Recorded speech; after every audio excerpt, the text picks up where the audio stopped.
相信每个人都有类似的困扰。你万里迢迢的到了国际太空站，开心的穿上网购的新鞋，发现尺寸不合穿不下，鉴赏期却只有7天，该怎么在期限内退货呢？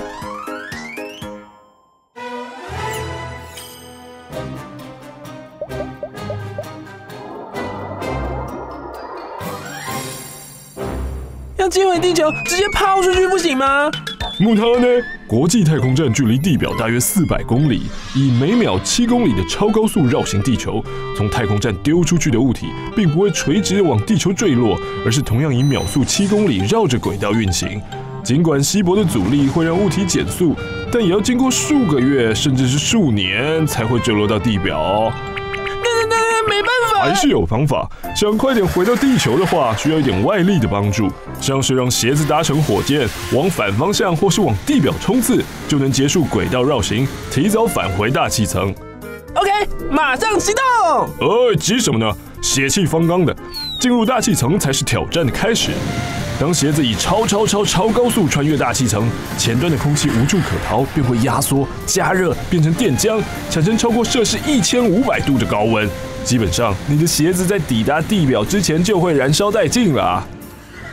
快许愿，我要交女朋友，我要交女朋友，我要交女朋友！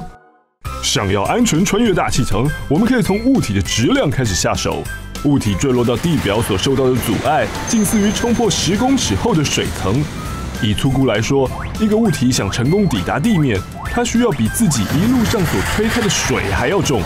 换言之，从太空丢出的小型物体可能会气化、解体、消失不见，但若是丢大型物体，像是一颗直径60公尺的铅球，或是狮子王里面的荣耀石，便能够穿越大气层，顺利抵达地表。只要把这些物体改为鞋子的载具，平安寄回地球就不再是梦了。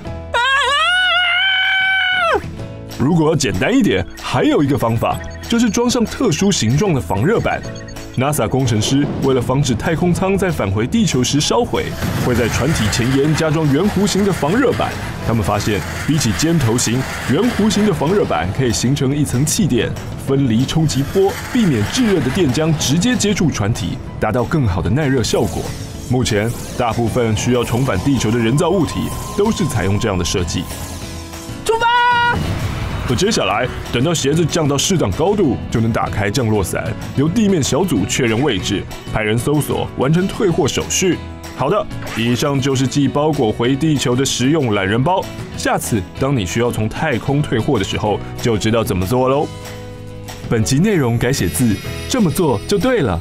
书中搜集了各种疯狂的想法，想知道如何用蝴蝶传送档案，如何用岩浆盖护城河，最鏘最闹的生活科学指南就在这里。